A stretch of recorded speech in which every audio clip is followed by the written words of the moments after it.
রুহুল আমিন হাফিজাহুল্লাহ। উপস্থিত আছেন মুনাশ national executive assistant director মহতারা মৌলানা আবু ওবায়দা ভাই সহ এই মসজিদের সম্মানিত দায়িত্বশীল উপস্থিত সম্মানিত দিনী ভাই বোনেরা, আমার প্রাণ প্রিয় বাংলাদেশি ভাইয়েরা বোনেরা, আপনারা আছেন কেমন? আলহামদুলিল্লাহ। আলহামদুলিল্লাহ, আমরা আগের চেয়ে একটু ভালো আছি মনে হয়, কারণ আমরা এখন একটি সুন্দর বাংলাদেশ পেতে যাচ্ছি ইনশাআল্লাহ। সবার জন্য এটা ভালো যে আমরা বৈষম্যহীন একটি দেশ চাই, ঠিক না? যদি আপনারা এখন আমেরিকার নাগরিক, এই দেশের সাথে আপনাদের সম্পর্ক নিবিড়, বাংলাদেশের মানুষ ভালো থাকলে আপনারাও ভালো থাকবেন ইনশাআল্লাহ, ঠিক না? দেশের মানুষ যদি ভালো না থাকে আপনারা এখানে আসলে ভালো থাকতে পারবেন না, মেন্টালি ভালো থাকতে পারবেন না, ফিজিক্যাল হয়তো ভালো থাকতে পারবেন। আমরা শুরুতে দোয়া করি আল্লাহ যেন বাংলাদেশকে একটি সুখী সমৃদ্ধ বৈষম্যহীন ইসলামী দেশে পরিণত করে দেয়, এবং এটা খুবই পজিটিভ। বাংলাদেশের জন্য অত্যন্ত একটি পজিটিভ দিক হলো যে আমাদের বর্তমান যে অন্তর্বর্তীকালীন সরকার, আপনারা দেখেছেন যে এই সরকারের মাঝে একজন ইসলামপন্থীকে নেওয়া হয়েছে, ডক্টর মৌলানা আফম খালিদ হাফিজাহুল্লাহ। এভাবে রাষ্ট্রীয় অর্গানের অন্তর্ভুক্ত কোন আলেমকে করবে, এটা কিন্তু আমরা স্বাভাবিকভাবে গত 10 দিন আগেও হয়তো কল্পনা করতে পারিনি যে রাষ্ট্রের একজন বড় চেয়ারে হুজুর বসবে আর তার সামনে গিয়ে সচিবরা সার বলবে। বরং আমাদের দেশে তো আমরা আলেম ওলামারা নিয়মিত টেনশনে ছিলাম। আমি আমার বাসায় যে কতদিন বলেছি, স্মরণ করিয়েছি বারবার, যে কোনো সময় অ্যারেস্ট হতে পারি। পরিবারের লোকদেরকে বারবার বলতাম, কতবার বলছি এই 15 বছরে তো হিসাব করি না। 2 মাস 6 মাস পরে একবার স্মরণ করাতাম, 15-20 দিন পরে একবার স্মরণ করাতাম, তারা যেন আপসেট হয়ে না যায়। কারণ আমরা হুলিয়ার আসামির মতো ছিলাম। হুলিয়া বোঝেন তো, মানে মামলায় যার শাস্তি হয়ে আসে, সে পলাইতেছে, পুলিশ ধরতে পারেনি, ওই লোকটা যেমন যে কোনো টাইমে অ্যারেস্ট হতে পারে, আমরা আলেম ওলামারা ছিলাম হুলিয়ার আসামি। কিন্তু আল্লাহ তাআলা আমাদেরকে এখন অত্যন্ত স্থিতিশীল একটি রাষ্ট্র, যেখানে আমরা আশা করছি বুক ভরে নিঃশ্বাস নিতে পারি। আবার দোয়া করছি আল্লাহ আমাদেরকে বাংলাদেশটাকে যেন ইসলামী রাষ্ট্রে পরিণত করে। আমিন। আলহামদুলিল্লাহ, আল্লাহ শুকরিয়া, যিনি 98% অমুসলিমের দেশ, পৃথিবীর পোড়া শক্তির 1 নাম্বার দেশ আমেরিকাতে কোরআনের মাহফিল, যেখানে আমরা আজকে যতক্ষণ কথা বলবো শুরু থেকে শেষ পর্যন্ত আমরা আমাদের ব্যক্তিগত কোন আইডিওলজি, কোন আদর্শ সামনে রেখে একটি কথা বলবো না। আমরা যতটি কথা বলবো প্রত্যেকটি কথা কোরআন এবং সুন্নাহর আলোকে বলবো ইনশাআল্লাহ। ইনশাআল্লাহ টোটাল এই মজলিসটা আল্লাহর মজলিস।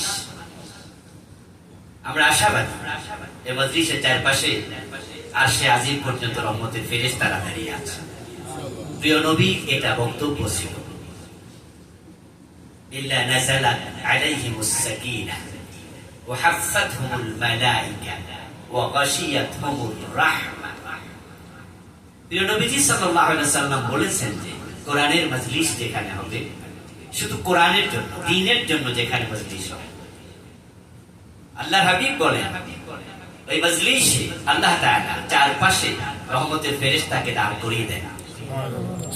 এই মজলিসে আরশে আজিম থেকে রহমতের অবারিত ফুলবু ধারা আল্লাহ বর্ষণ করতে থাকেন। ওই মজলিসে যারা থাকে তাদেরকে আল্লাহ তাআলা রহমতের সাগরে রহমত দিয়ে ঢেকে দেন, রহমতের সাগরে আল্লাহ ডুবিয়ে রাখেন। বারাকাপূর্ণ মজলিসটা এমন একটি দেশে আজকে যে দেশটা কাফের দেশ, কিন্তু মুনার সুবাদে এই দেশের মুসলমানদের প্রচেষ্টা সে কাফের দেশে জান্নাতের বাগান অনুষ্ঠিত হচ্ছে। সে বাগানে আল্লাহ আমাদেরকে বসার তৌফিক দিলেন। শুরুতে করি আলহামদুলিল্লাহ। আলহামদুলিল্লাহ। দুরূদ ও সালাম প্রিয় নবী মুহাম্মদুর রাসূলুল্লাহ সাল্লাল্লাহু আলাইহি ওয়াসাল্লাম। আল্লাহুম্মা সাল্লি আলা মুহাম্মদ, আল্লাহুম্মা বারিক আলা মুহাম্মদ। সাহাবায়ে কেরাম ও শুহাদায়ে জামির আলা ইল্লিকিন আল্লাহ তাআলার কাছে কামনা করছি। সম্মানিত দিনী ভাই বোনেরা, আমি আপনাদের সম্মুখে পবিত্র কোরআন মাজিদ থেকে সূরাতুল কাহফের 103 এবং 104 দুটি আয়াতে কারিমা তেলাওয়াত করেছি। এরই আলোকে কিছু কথা তুলে ধরবো ইনশাআল্লাহ। ইনশাআল্লাহ। قال النبي صلى الله عليه وسلم من قال به صدق ومن حكم به عدل ومن عمل به أجر ومن دعا إليه هدي إلى صراط مستقيم। প্রিয় নবীজি সাল্লাল্লাহু আলাইহি ওয়াসাল্লাম পবিত্র কোরআনকে আলোচিত বিষয় এনে বললেন যে কোরআন দিয়ে যে কথা বলবে তোমরা যারা শ্রোতা তোমরা বিশ্বাস করবে সে সত্যবাদী, সত্য কথা বলছে। তা আমরা কোরআন দিয়ে কথা বলবো ইনশাআল্লাহ। কোরআন থেকে বলবো সূরা কাহফের 103 এবং 104। এভাবে কেন সত্যবাদী সে সত্য কথা বলছে? কারণ কোরআন কার কালাম? আল কোরআনু কালামুল্লাহ গায়রু মাখলুক। আমরা কোরআন থেকে যখন কথা বলবো কথাগুলো হয়তো কোনো না কোনো মানুষের মুখ দিয়ে আসবে, কিন্তু কথাগুলো তো মানুষের না, কথাগুলো কার? ওয়ামান আসদাকু মিনাল্লাহি কিলা ওয়ামান আসদাকু মিনাল্লাহি হাদিসা।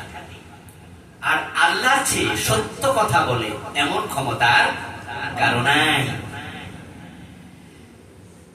আল্লাহর হাবিব বলছেন কোরআন থেকে কথা বললে বিশ্বাস করে নিও। তা আমরা এখানে সকলে মুনার সদস্য না, আমিও তো মুনার সদস্য, আপনারা এভাবে আছেন অনেকে। এই জন্য আজকের কথাগুলো মুনার কথা না। আপনারা এখানে সকলে এক দলের লোক। আমরা এক একজন এক এক দল করতেই পারি, মানুষের বানানো কত দল আছে, কিন্তু আজকের কথাগুলো কোনো দলীয় কথা না। এই কথাগুলো হবে আল্লাহর কথা। আল্লাহর কথা বিশ্বাস করতে কি কোনো কুণ্ঠিত হবেন? অন্তরে কোনো সংকীর্ণতা থাকবে না। আমরা আল্লাহর কথা শুনবো, অন্তঃকরণ দিয়ে শুনবো। তাহলে হয় কি, হতে পারে আল্লাহর কালামের একটা বাক্য আপনার হেদায়াতের জন্য ওসিলা যথেষ্ট। ফারুক আযম ওমর রাদিয়াল্লাহু তাআলা আনহু রাসূলুল্লাহর কল্লা কাটতে তো তলোয়ার হাতে নিয়ে রওনা দিয়েছিলেন, আপনারা জানেন। কিন্তু রাসূল পর্যন্ত পৌঁছার আগে আল্লাহ মুমিন বানায় দিয়েছেন, কারণ তিনি বোনের বাড়িতে আল্লাহর কোরআনের কিছু শব্দ তিলাওয়াত করেছিলেন। তরবারি হাতে নিয়ে যাচ্ছিলেন, প্রিয় নবীজির কল্লা কেটে ফেলবেন। প্রতিমধ্যে কেউ একজন জিজ্ঞাসা করেছিল, ওমর দৌড়াচ্ছ কোথায়? বলে মুহাম্মদ ইবনে আব্দুল্লাহর কল্লা কেটে ফেলবো, সেজন্য যাচ্ছি। আরে থামো, নিজের ঘর সামলাও। ওমর বললেন, মানে ঘর সামলাবো মানে কি? বলে তোমার বোন ফাতেমা সেই তো মুমিন হয়ে গেছে, জানো তুমি? খবর রাখো কিছু? যার মাথা কাটতে যাচ্ছ তার কালেমা পড়েছে তোমার বোন। ওমর বললেন, তাই নাকি? এই মেসেজ তো আমার কাছে নেই। তাহলে আগে তাকে সামলানো দরকার, তাকে শাস্তি দেই, তারপর মুহাম্মদের কল্লা কাটবো। বোনের বাড়িতে গেলেন, ঘরে ঢুকে দেখেন বোন কাগজে লিখা কিছু একটা পড়ছে। হযরত ওমর এক পর্যায়ে সেটাই পড়েছেন, লম্বা কাহিনী, আমি সেদিকে গেলাম না। তাহা মা আনজালনা আলাইকাল কুরআনা লিতাশকা। সূরা তাহার প্রথম দিকে কিছু আয়াত তিনি বললেন, বোনকে মারলেন, লম্বা কাহিনী। পড়ার পরে হযরত ওমরের মন বলল, যা তুমি পড়েছো এটা কোনো মানুষের লেখা হতে পারে না। এমন চমৎকার শব্দে কোন বক্তৃতা, কোন কবিতা, কোন গদ্য, কোন সাহিত্য ওমর তুমি কি কোনদিন আর পড়েছ? হযরত ওমর শিক্ষিত ছিলেন, হযরত আলী শিক্ষিত ছিলেন, লিখতে পারতেন, পড়তে পারতেন, সকলতা মূর্খ ছিলেন না। তার মন বলেছে, এমন লেখা কি কখনো পড়েছ? আর আজকে যা পড়লাম এটা মানুষের লেখা নয়। মনের মাঝে বিপ্লব তৈরি হল। হযরত ওমর রাদিয়াল্লাহু তাআলা আনহু তলোয়ার হাতে দিলেন, বোনের কাগজটা বোনকে ফিরিয়ে দিলেন, প্রিয় নবীর কাছে পৌঁছলেন, তলোয়ার পায়ের কাছে রেখে কালেমার ঘোষণা দিয়ে সুবহানাল্লাহ। কোরআন সেই কিতাব, লিতুখরিজান নাস মিনাজ যুলুমাতি ইলান নূর, কিতাবুন আনজালনাহু ইলাইকা লিতুখরিজান নাস মিনাজ যুলুমাতি ইলান নূর। এই প্রিয় নবী জাহিলিয়াতের অন্ধকার ভেদ করে চরম জুলম, অত্যাচার, অজ্ঞতা, বর্বরতা, টিমিনে ডুবে থাকা এই মানুষগুলোকে আপনি কোরআন দিয়ে আলোর পথ দেখাবেন। আমি আল্লাহ এই জন্য কোরআন নাযিল করেছি। যালিকাল কিতাবু লা রাইবা ফীহি হুদাল লিল মুত্তাকিন। আমি মুত্তাকিদের জন্য হেদায়াতে কোরআনের ভিতরে ঢুকিয়ে দিয়েছি। এই জন্য শুরুতে আমি বলছি, অন্তরটা কোরআনের দিকে ঝুঁকিয়ে আমার কথাগুলো শুনুন। হতে পারে কোরআনের একটি আয়াত আপনার জন্য হেদায়াতের ওসিলা হতে পারে। قد أفلح المؤمنون। যদি আপনি মুমিন হয়ে যান, প্রকৃত অর্থে আপনি ঈমানদার হয়ে যান, দাবি করলে হবে না। বাস্তবতা, ঈমান রাসূলের হাতে এনেছে কিন্তু তারপরও জান্নাত পায়নি এমন লোক কি নাই? আব্দুল্লাহ ইবনে উবাই, তার নাম তো আপনারা শুনেছেন, যাকে রাইসুল মুনাফিকিন বলা হয়, মুনাফিকদের লিডার, যে কালেমাটা পড়েছিল নবী মুহাম্মদুর রাসূলুল্লাহ সাল্লাল্লাহু আলাইহি ওয়াসাল্লামের হাতে। আর আপনি কালেমা পড়েছেন কাটা? আমি পড়েছি কাটা, বক্তব্যের হুজুরের হাতে।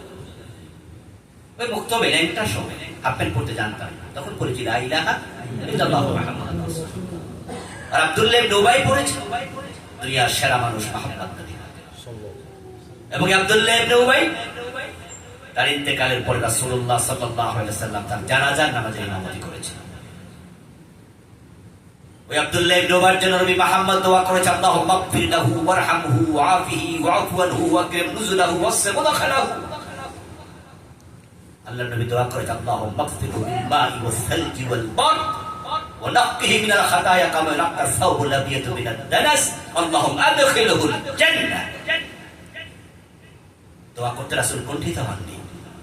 নবী মুহাম্মদ জানাজার নামাজে ইমামতি করে দোয়া করেছে, আল্লাহ তুমি তাকে জান্নাতে ঢুকাও। আল্লাহ বলে না, তোমার দোয়া কবুল হবে না। রাসূলুল্লাহ সাল্লাল্লাহু আলাইহি ওয়াসাল্লামের হাতে হাত রেখে সে কালিমাই শুধু পড়েনি। রাসূলুল্লাহ তার জানাজার নামাজের ইমামতি শুধু করেননি, কবর দেওয়ার আগে প্রিয় নবীজির কাছে তার ছেলে এসে বলল, হুজুর আপনার গায়ের একটা জামা যদি দিতেন, আমার বাবার লাশটাকে পেঁচিয়ে তারপরে কবরে রাখতাম। বাবার আমল তো ভালো না, আমিও জানি আপনিও জানেন, কিন্তু আপনার জামার ওসিলায় তো আল্লাহ মাফ করতে পারে, একটা জামা দিবেন। মদিনার প্রেসিডেন্ট নবী মুহাম্মদুর রাসূলুল্লাহ সাল্লাল্লাহু আলাইহি ওয়াসাল্লাম গায়ের জামা দিলেন। প্রিয় নবীর জামা আব্দুল্লাহ ইবনে উবাইর লাশকে পেঁচানো হলো। তারপর কবর রাখার ফালা। রাসূলুল্লাহ সাল্লাল্লাহু আলাইহি ওয়াসাল্লাম আব্দুল্লাহ ইবনে উবাইর মাথাটাকে নিজের রানের উপরে রাখলেন, রেখে মুখ থেকে পবিত্র থুতু বের করে তার কপালে তার গালে মেখে দিলেন, যদি রাসূলের থুতুর ওসিলায় আল্লাহ মাফ করে। এরপর কবরে রাখা হলো।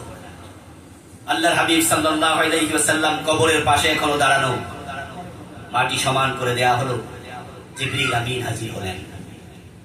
সূরাতুত তাওবার একাধিক আয়াত আল্লাহ নাযিল করেন, ওয়ালা তুসাল্লি আলা আহাদিন মিনহুম মাতা আবাদা ওয়ালা তাকুম আলা কবরিহি ইন্নাহুম কাফারু বিল্লাহ। হে নবী, এমন লোকের কবরের পাশে আর কোনদিন আসবেন না, জানাজার নামাজের ইমামতি আর করবেন না, কোনো লাভ নাই, কারণ তার আসলে ঈমান নাই। প্রকৃত অর্থে ঈমানদার যদি আপনি হতে পারেন, তাহলে আপনার জন্য আল্লাহর ঘোষণা, কাদ আফলাহাল মুমিনুন, দাবি করলে হবে না। আপনি মুমিন, আল্লাহ বলে মুমিনরা সফল। এই সফলতা মানে জান্নাত। সূরাতুল মুমিনুনের প্রথম আয়াত সফলতা দিয়ে শুরু। 11 নম্বর আয়াত, উলাইকা হুমুল ওয়ারিসুন আল্লাযীনা ইয়ারিসুনাল ফিরদাউস। সফলতা মানে হলো যারা ঈমান আনবে, আল্লাহ নিজে বলছেন আমি তাদের প্রত্যেককে জান্নাতুল ফিরদাউসের মালিক বানিয়ে দেব। কিন্তু কিছু মানুষ সফলতার বাহিনী থেকে যাবে। আমি যে আয়াতে কারিমা দুটি পড়েছি, ওই আয়াতে কারিমা দুটি ব্যর্থতার আয়াতে কারিমা, যেখানে আল্লাহ ব্যর্থতার মেসেজ দিয়েছেন। আর যদি আমরা ব্যর্থতা থেকে বেঁচে যেতে পারি, তাহলে সফলতা সুনিশ্চিত। আল্লাহ তাআলা বলেছেন, কুল, হে প্রিয় নবী, আপনি মানুষকে শুনিয়ে দিন, জানিয়ে দিন, বলুন, ঘোষণা করুন, হাল নুনাব্বিউকুম, আমি কি তোমাদেরকে খবর দেব, বিল আখসারিনা আমালা, এমন কিছু মানুষের ব্যাপারে যে মানুষগুলো আমলের দিক থেকে ক্ষতিতে পড়ে গেছে। তারা আমল করে না তা নয়, বরং আমল করে ক্ষতিতে পড়ে গেছে। আমি কি তোমাদের কাছে তাদের খবর দেব? তারা কারা? পরের আয়াত 104 নম্বর আয়াত, আল্লাযীনা দাল্লা সাইয়ুহুম ফিল হায়াতিদ দুনিয়া, যে মানুষগুলোর কর্মতৎপরতা, সকল প্রচেষ্টা দুনিয়াতে হারিয়ে গেছে। দাল্লা, হারিয়ে গেল, সাইয়ুহুম প্রচেষ্টা ফিল হায়াতি দুনিয়াতে তাদের নামাজ আছে, কিন্তু আল্লাহ পর্যন্ত পৌঁছেনি, হারিয়ে গেছে। তারা রোজা রাখে, হজ করে, জাকাত দেয়, কিন্তু তাদের এই আমলগুলো দুনিয়াতে হারিয়ে গেল। ওয়াহুম ইয়াহসাবুন, তবে শোনো, তারা মনে করছে আন্নাহুম ইউহসিনুনা সুনআ, তারা ভালো কাজ করে চলছে। তারা ধ্বংসে পড়ে গেল, তাদের আমলগুলো হারিয়ে গেল। দুনিয়াতে তারা টেরই পায় না, তারা বুঝেই না। কিন্তু তারা যখন এভাবে চলতে চলতে আমার সাথে সাক্ষাৎ করবে, আমার সামনে এসে হাজির হয়ে দেখবে আমল নামা সাদা কাগজের মতো খালি, একটি নেকও নাই। হে নবী, আপনি বলুন, আমি কি তাদের খবর তোমাদেরকে দেব? আচ্ছা, যে আয়াতে কারিমা থেকে আপনাদেরকে অর্থ সহ আমি তেলাওয়াত করে শোনালাম, এই আয়াতগুলো কি গত বছর নাজিল হলো? 100 বছর আগে নাজিল হলো, আজ থেকে 1450 বছর আগেই তো রাসূলুল্লাহর উপরে, ঠিক সাহাবাই কেরামের যুগে। তাহলে আমল আছে, আল্লাহ পর্যন্ত পৌঁছে না, এই ঘটনা কিন্তু নতুন না, এটা সাহাবাদের যুগেও ছিল। এই আয়াত তো নতুন আসেনি। তো আল্লাহর নবীর যুগে যদি এমন লোক থাকে যাদের আমল দুনিয়াতে বাতিল, আজকের এই যুগে এমন লোকের সংখ্যা কমেছে না বেড়ে গেছে? বেড়েছে। আল্লাহ না করুক যদি তাদের তালিকায় আপনার নাম থাকে, শেষ। এমন অসংখ্য মানুষ থাকবে যারা আল্লাহর সামনে উপস্থিত হওয়ার পরে দেখবে আমল নামা একবারে শূন্য, কিচ্ছু নাই, অথচ লোকে নামাজি ছিল। আমরা খারাপ লোকদের কথা বলছি না, কারণ আমরা আজকে আলোচনা করছি যাদের সামনে, এখানে আমরা সকলে মাগরিবের নামাজ পড়েছি, আমরা নামাজি মানুষ। ওদের কথা বলে লাভ নেই। যারা ইমানই নাই, ইসলামই বোঝে না, নামাজি পড়ে না, ও সমস্ত লোকদের তো আল্লাহর কাছে হিসাবের প্রয়োজন নাই। বিনা হিসাবে জান্নাতে যাবে, এমন শব্দ আপনারা শুনেছেন, বিনা হিসাবে জান্নাতে।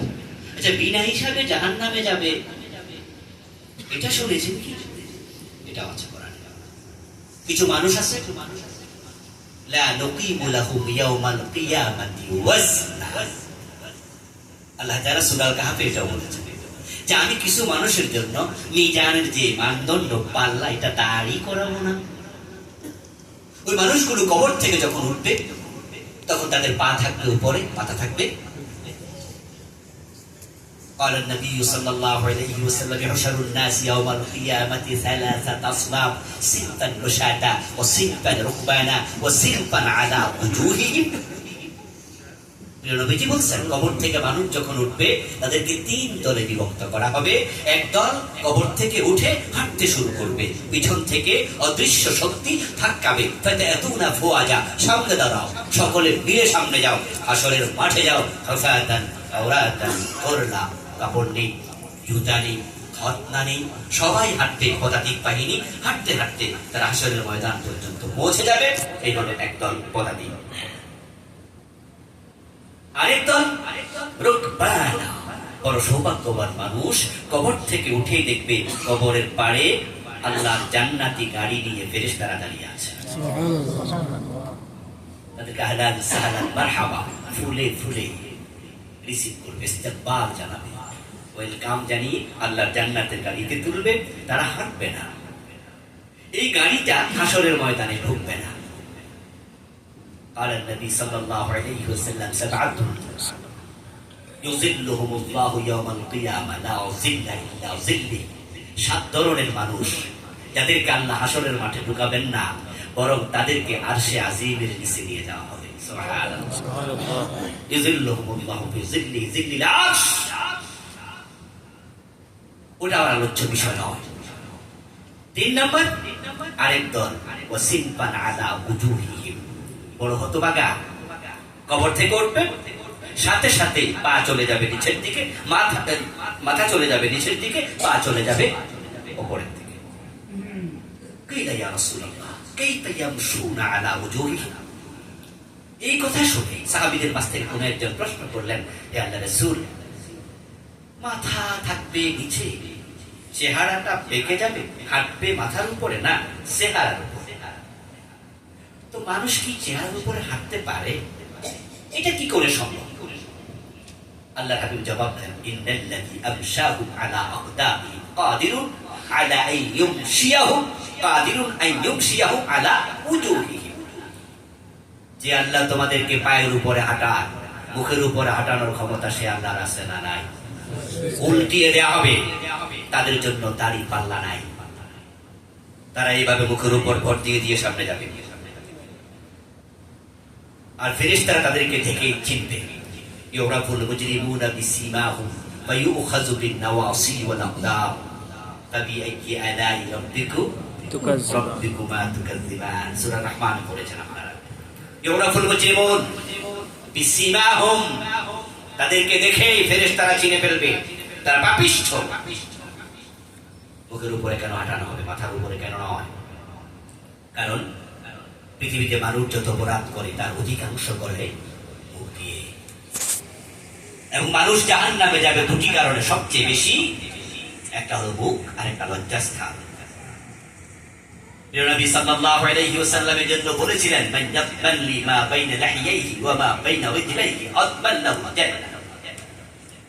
মা বাইনা লাহিয়াইহি, যে ব্যক্তি এই দুই চোয়ালের মাঝখান এবং দুই রানের মধ্যবর্তী স্থান আমি নবীর কাছে জামানত দিল, আমি তার জান্নাতে জামানত দিলাম।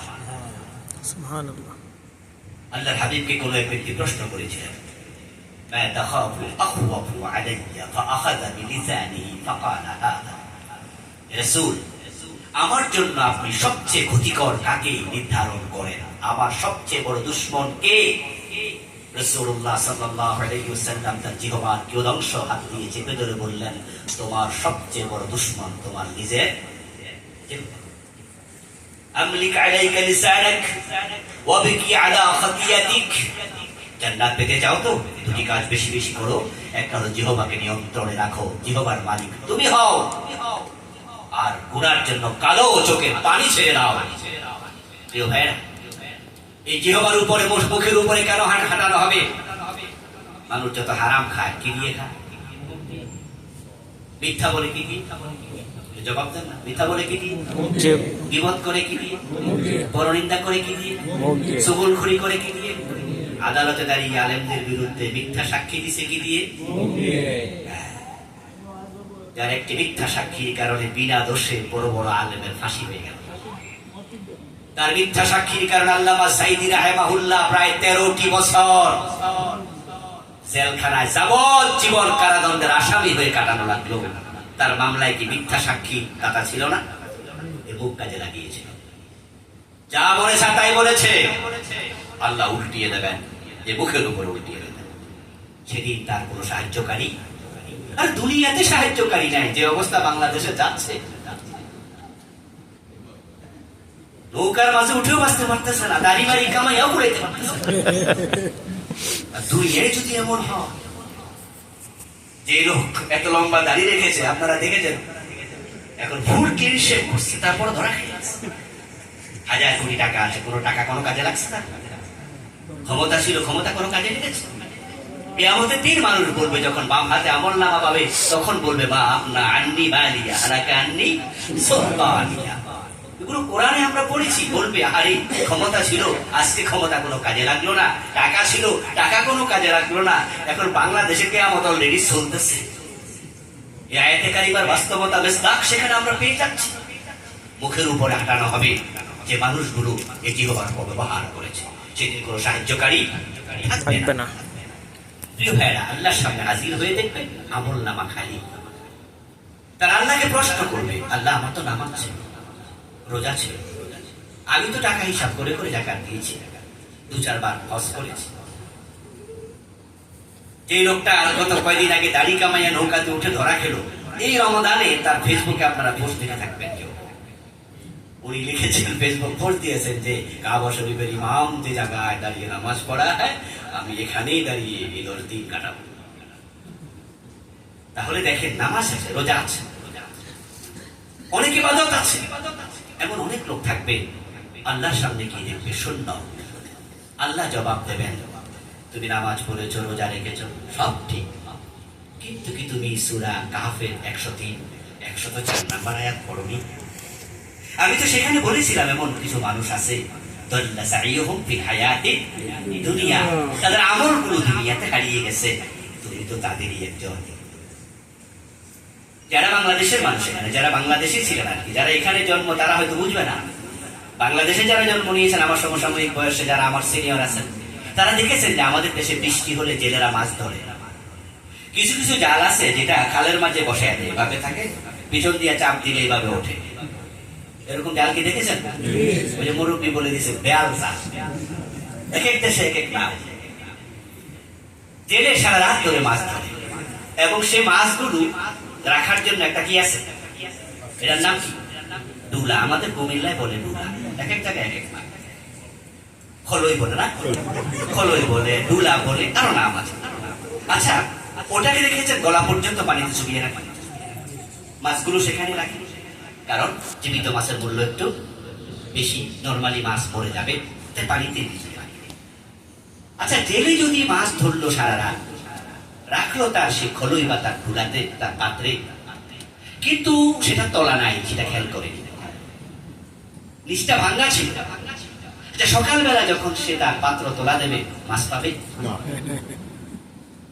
আল্লাহর বান্দারা যেন আখেরাতে গিয়ে ধরা খেয়ে না যায়, আল্লাহ কোরআনের আয়াত নাযিল করে উম্মতকে সতর্ক করছে, হে নবী আপনি বলুন তোমরা এমন হইও না। অসংখ্য মানুষ থাকবে যারা আল্লাহর সামনে গিয়ে ধরা খেয়ে যাবে। সেদিন তারা যখন শুনবে আল্লাহর সামনে গিয়ে যে তোমার এই কারণে তুমি ধ্বংসপ্রাপ্ত, এমন কারণ হলো পাঁচটি কারণে মানুষ ক্ষতিগ্রস্তদের অন্তর্ভুক্ত হয়েছে, হবে, হতে থাকবে। এই পাঁচটি কারণ যদি আপনার ভিতরে থাকে, আমি আপনাকে সতর্ক করছি, সাবধান। কারণ আল্লাহর সামনে গিয়ে যখন আপনি দেখবেন যে আপনার আমল নামায় কোনো নেক নাই, আচ্ছা যার আমল নামায় নেক নাই সে কি জান্নাতি হবে? فأما من ثقلت موازينه فهو في عيشة راضية وأما من خفت موازينه فأمه আল্লাহ তো কিছু কুপন রাখেননি। আল্লাহ তো বলেছেন তোমার নেকের পাল্লা ভারী হবে, তুমি জান্নাত পাবে, নেকের পাল্লা খালি, তুমি জাহান্নাম। যখন সে দেখবে যে নেকের পাল্লায় নেকই নাই, তখন সে আল্লাহর কাছে কি বলবে? আল্লাহ তাআলা কোরআন মাজিদে বলেছেন, সে আল্লাহ তাআলার কাছে তখন চিৎকার দিয়ে বলবে, হে আল্লাহ, আমি আপনার কাছে অনুরোধ করছি, আমাকে একটিবারের জন্য দুনিয়ায় পাঠান, ফালাউ আন্না লানা কাররাতান ফানাকুনা মিনাল মুমিনিন। যে পাঁচ কারণে ব্যর্থ, তার মাঝে এক নাম্বার কারণ কুফর। কুফরের বিপরীত হলো ঈমান। দ্বিতীয় কারণ শিরক, এর বিপরীত ঈমান। তাহলে বোঝা গেল যে মানুষগুলো কুফর করে, যে মানুষগুলো শিরক করে, তাদের আমলনামাতে কোনো নেক যোগ হবে না। ঈমান হলো একের মতো, নেক আমল হলো ডান পাশে শূন্যের মতো। যে আপনারা বলুন তো, এক না দিয়ে শূন্য দিলে লাভ আছে? যদি আপনি এক না লিখে শূন্য লিখতে থাকেন, যতই শূন্য লেখেন এর কোনো মান হবে? শূন্যই থেকে যাবে। এই জন্য ঈমান হলো এক নাম্বার, আমল হলো দ্বিতীয়। ইন্নাল্লাযীনা আমানু ওয়া আমিলুস সালিহাতি লাহুম জান্নাত। ঈমান এবং আমল, যারা কুফরি করবে ঈমান থাকবে না। এখন কুফর কি বুঝতে হবে, শিরক কি বুঝতে হবে। তিন নাম্বার কারণ হচ্ছে নিফাক। যে ব্যক্তির নিফাক আছে কলবে, যেমন আব্দুল্লাহ ইবনে উবাই মুনাফিক ছিল। আচ্ছা, মুনাফিক নামে একটি সম্প্রদায় আছে, এটা কি আপনারা আজকে জানলেন না আগে জানতেন? এ নিয়ে কোরআনে কোন সূরা আছে? আচ্ছা, সূরা কাফিরুন বড় না সূরা মুনাফিকুন বড়? ইয়েস, কোরআনে সূরা কাফিরুনও আছে, সূরা মুনাফিকুনও আছে। সূরা কাফিরুন মাত্র 3 লাইন, সূরা মুনাফিকুন হলো 21 লাইন। 3 7 কয় গুণ বড়? 7 গুণ বড়। ইন্নাল মুনাফিকিনা ফিদ দারকিল আসফালি মিনান নার। যারা কাফের তারা জাহান্নামে যাবে, মুনাফিকরা কোথায় যাবে? জাহান্নামে। নিচে থাকবে কি? মুনাফিক। আল্লাহ জাহান্নামকে উদ্বোধন করবেন মুনাফিক দিয়ে, আর প্রত্যেকটা মুনাফিক কালেমা পড়েছে। কালেমা ছাড়া একটা মুনাফিক, হিন্দু মুনাফিক হয় না, ইহুদি মুনাফিক হয় না, খ্রিস্টান মুনাফিক হয় না, বৌদ্ধ মুনাফিক হয় না, নাস্তিক মুনাফিক হয় না, মুনাফেক হওয়ার জন্য শর্ত হলো আগে সে কালেমাটা পড়ে নেবে। পড়ার পরে কালেমাতে যা আছে সে তার উল্টা করবে, তাই কালেমা পড়েও সে কি বেঈমান। মুনাফেক আল্লাহর নিকটে কাফের চেয়ে আরো নিকৃষ্ট। এই হলো তিনটা কারণ গেল। সে লোকগুলো বলবে আল্লাহ আমি কুফরি করেছি, আমি শিরক করেছি, ওয়াল্লাহি রাব্বিনা মা কুননা মুশরিকিন। কোরআনে আল্লাহ বলতেছে এই লোককে আমি যখন বলবো তুমি শিরক করেছো। আচ্ছা আপনারা বলুন তো, 5 ওয়াক্ত নামাজ পড়ে আবার দরবারে গিয়ে পীরের পায়ে সেজদা দেয়, এমন নামাজি কি বাংলাদেশে নাই? তাহাজ্জুদ পর্যন্ত পড়ে, কিন্তু মাজারে গেলে আবার সেজদা হয় না, সন্তান হয় না। তাই আল্লাহর কাছে চায় 2 বছর 4 বছর 6 বছর, শুধু একা চায় না, মসজিদের ইমাম সাহেবকে 500 টাকা 1000 টাকা হাদিয়া দিয়া হুজুর আমার জন্য দোয়া করেন, আল্লাহ যেন আমার সন্তান। হুজুরকে দিয়েছে, মা বাবাকে বলে আব্বা আম্মা আমরা দোয়া করতে পারেন না, আল্লাহ যেন আমার কোনো মেয়ে দেয়, মা বাবাকে দিয়ে দোয়া করে।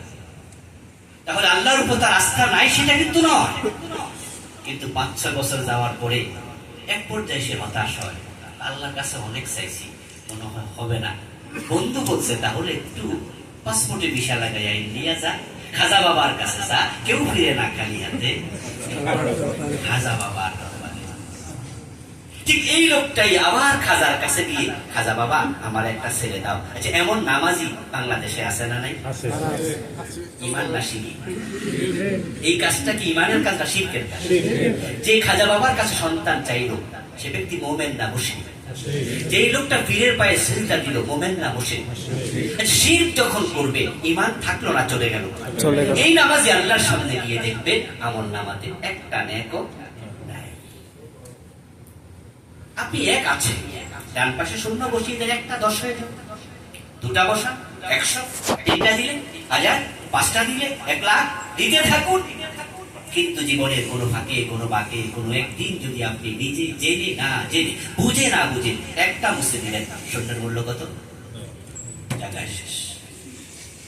যদি কোনো ব্যক্তি জীবনে একটি কুফরি করে, ওই কুফর থেকে তাওবা না করে মরে যায়, তার পুরা জীবনে সব আমল। যদি কোনো ব্যক্তি জীবনে একটি শিরক থাকে, একটি মাত্র, আমার প্রিয় ভাইরা, এই ছোট্ট একটি বই আমি লিখেছি শিরকের উপর অনেক বছর আগে। আমি এতে 29টা শিরক কিনেছি। আমি বলছি মাত্র একটা শিরক, এবং 29টাই বাংলাদেশে আছে, হয়তো আরো বেশি আছে, আমি যা জানি তা লিখেছি। মুশরিক হওয়ার জন্য 29টা করা লাগবে না, একটা করে। এত বড় বেলুন দীর্ঘ সময় লাগিয়ে গ্যাস দিয়ে এটাকে ফুলালেন। আচ্ছা এই বেলুনটাকে গ্যাস মুক্ত করতে, বায়ু মুক্ত করতে ছিদ্র করা লাগবে কয়টা? 10টা করা যে কথা, একটা করা। ঈমান হলো অঙ্কের মতো, খুব ভালো করে শুনুন। আল্লাহর অসংখ্য বান্দা, হতে পারে আজকে এই মসজিদে আপনি আছেন। قال النبي صلى الله عليه وسلم يأتي على الناس زمان يجتمعون في المساجد ليس فيه مؤمن। প্রিয় নবীজি বলছেন এমন একটি সময় আসবে, জামানা আসবে, যে জামানার মানুষগুলো মসজিদে জামাতের সাথে নামাজ পড়বে, অথচ সে মসজিদে একটা ইমাম থাকবে না। ليس فيه مؤمن واحد, একজন ইমাম থাকবে না। يجتمعون في المساجد, মাসাজিদ বহু বছর, 1 বছর হলো বাসটি। এমন মসজিদ অসংখ্য থাকবে যে মসজিদ গুলাতে নামাজ পড়ছে সকলে জামাতের সাথে, ইমাম বেঈমান, মুয়াজ্জিন বেঈমান, খাদেম বেঈমান, মুসল্লি যা আছে সবগুলো বেঈমান, অথচ 5 ওয়াক্ত নামাজ পড়ছে। এমন যেমন আসবে, ফিউচারের কথা বলছি আমি, দেখেছি সে জামানা এসে গেছে, আমার একটু চোখ দেখেছে, আপনারাও হয়তো দেখে থাকবেন। বাংলাদেশে যদি ঢাকায় যান কখনো, তাহলে আপনারা বকশিবাজার একটা জায়গা আছে যেখানে বাংলাদেশের মাদ্রাসা শিক্ষা বোর্ড, এর পাশে দেখবেন কাদিয়ানীদের মসজিদ। ইমামও কাদিয়ানী, মুয়াজ্জিনও কাদিয়ানী, মুসল্লি সব কাদিয়ানী, দারোয়ান থাকে গেটের মাঝে সর্বক্ষণ। নরমাল কোন মুসলিমকে নামাজ পড়তে দেয় না, ইশারা দিয়ে দেখাই দেবে আপনি কি আহমদিয়া, এটা বলবেন আহমদিয়া, এটা আবার কি, তখন এসে বুঝে নেবে আপনি আহমদিয়া না, বলবো ওই মসজিদে যান, এটা নয়। শুধুমাত্র কাদিয়ানিরা নামাজ পড়তে পারবে। নামাজ হচ্ছে 5 ওয়াক্ত। ইমাম কাদিয়ানি, মুয়াজ্জিন কাদিয়ানি, মুসল্লি সব কাদিয়ানি। আপনাদের থেকে একটু জানতে চাই, কাদিয়ানিরা মুমিন না কাফের? কাফের। রাসূল বলেছে এমন সময় আসবে সবগুলো মানুষ কাফের, অথচ 5 ওয়াক্ত নামাজ পড়বে। গোলাম আহমদ কাদিয়ানির জন্ম আজ থেকে 250 বছর আগে। আজ থেকে 250 বছর আগে গোলাম আহমদ কাদিয়ান নামে কোন পৃথিবীতে মানুষের নাম ছিল না, এই দাওয়াত দানকারীও ছিল না, তার উম্মতও ছিল না। তার রাসূল বলেছেন 1400 বছর আগে হাদিস, 1250 বছর পরে এসে হাদিস বাস্তবায়িত হলো। মসজিদে মানুষ আছে, নামাজি আছে, একটাও মুমিন নেই, সব কাফের। قال النبي صلى الله عليه وسلم يأتي على الناس زمان, এমন একটা জামানা আসবে কিয়ামতের পূর্বে, মানুষ ইসবিহু রাজুলু মুমিনান ফায়ুমসি কাফিরা, ব্যক্তি সকাল বেলায় মুমিন থাকবে, সন্ধ্যা বেলায় কাফের হয়ে যাবে। ওয়ুমসি মুমিনান ফায়ুসবিহু কাফিরা, সন্ধ্যা বেলায় মুমিন থাকবে, সকাল বেলায় কাফের হয়ে যাবে। ওই জামানা الصابر منهم على دينه كالقابض على الجمر, হাতের তালুর মাঝে আগুনের কয়লা রাখা যত কঠিন হবে, ঈমানের উপরে, দ্বীনের উপরে টিকে থাকা আরো কঠিন হবে। এর মানে হলো ঈমানের উপরে মানুষের সংখ্যা খুবই কমে যাবে। কুফরি কে করলো? আল্লাহকে অস্বীকারী কাদিয়ানি, রাসূলকে অস্বীকারী, খাতমে নবুয়ত অস্বীকারী কাদিয়ানি, রাসূলুল্লাহর শেষ নবুয়ত মানে না। আপনি ভাবছেন মনে মনে আমি তো কুফরি করিনি। আপনি কুফরি চিনলেই তো বুঝতেন কুফরি করেন কিনা, শিরক চিনলেই তো বুঝতেন শিরক করেন কিনা। এই জন্যই তো কিয়ামতের দিন ওই লোকটা বলবো আল্লাহি রাব্বিনা মা কুননা মুশরিকিন, আল্লাহ আপনি বলছেন আমি কুফরি করেছি, শিরক করেছি, আপনার কসম আমি শিরক করিনি। আপনারা যারা আমার সামনে আছেন ধর্ম নিরপেক্ষ মতবাদের সাথে জড়িত, আপনি যে রাজনীতি করেন আপনার রাজনীতির আইডিওলজি ধর্ম নিরপেক্ষতাবাদ, এমন লোক কি 2-4 বাংলাদেশে এখানে নাই?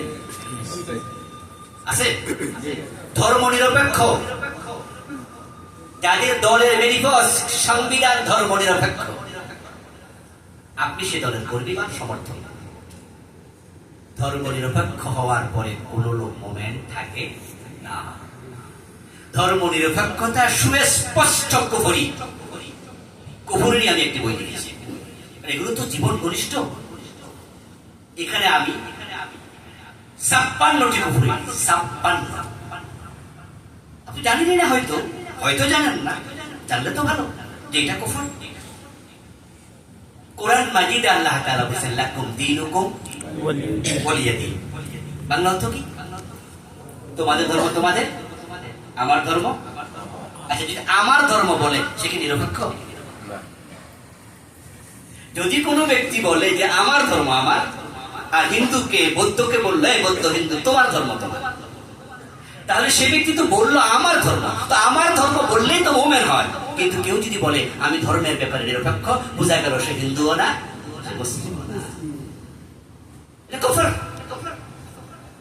এই মাসালা কুফরি কি? আপনার সেকুলারিজম কি? আপনারা সবাই তো শিক্ষিত মানুষ। আমি অক্সফোর্ড ডিকশনারি থেকে সেকুলারিজমের সংজ্ঞা এখানে এনেছি।